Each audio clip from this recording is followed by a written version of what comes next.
Hello my dear beautiful bastards and welcome back to Riverwood in Planet Coaster. We must continue building the houses and give Riverwood the life it deserves. The next building is the 2-level house with a walking platform, and instead of building it from scratch I copied the river house because it had a very similar design. I needed to delete the stairs and the majority of the porch on the left and replace it with a single walkway. Since I started this project with very little knowledge, I have a lot of items that aren't parts of buildings, so when I edit the building I can't delete those parts. That's why it's important to always remember to attach parts to the buildings and then edit them however I like, instead of adding them outside of the building. You heard me talk about this in every episode. The difference in building mechanics exists because unattached items are built differently. When it comes to this building, I decided to create the walkway out of half a block, which isn't proportional to the original walkway, but I felt like it would look better like this. I'm pretty sure that one block in Planet Coaster isn't the same as one block in Skyrim anyway, so I think this was a good choice.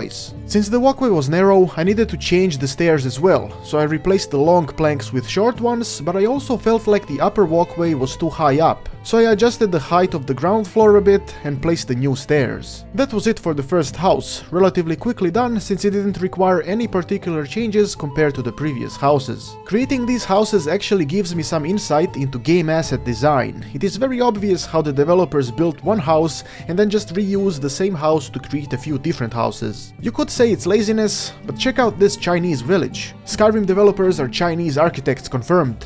Also, lamp. The next house is a proper fucker. It is the largest and most complex house in the village, mostly due to the combination of 3 different roof angles and a couple of housing components that are slightly different from the other buildings. I decided to build the base of it from scratch, which increased the build time, but I wanted this one to be built properly from the start. So I added the stone platform, the wooden walls, and then the plank coating over it.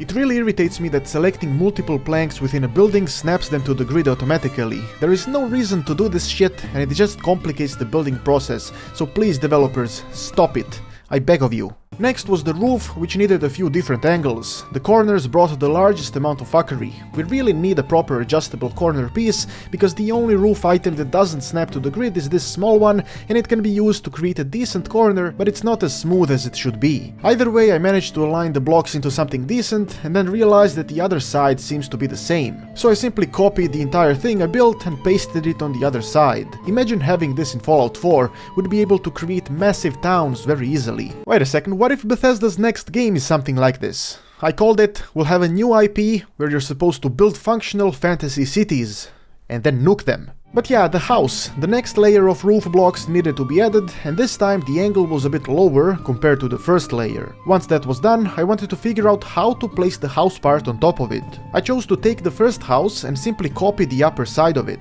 Unfortunately, the grid fuckery appeared again, so I had to take that chunk and save it as a separate blueprint. Then, by loading the blueprint, I could place it anywhere, which allowed me to nicely plop it above the roof. Immediately after placing it, I realized that I could place it again, this time on top of the empty walls on the side. This is where I realized how the actual house was designed in Skyrim. Very sneaky. Afterwards, I added a ton of supporting poles on the sides, all around the house, and then started working on the front porch. Remember how I used half a block for the walkway? Well, here I kinda debated whether to use the same design or not, and I chose to widen it, mostly because I felt like I needed it due to the size of the house. I placed a small roof above the entrance and then stairs that clipped into the ground, but I didn't give too many shits about it. I can easily adjust those when I'm modifying the terrain.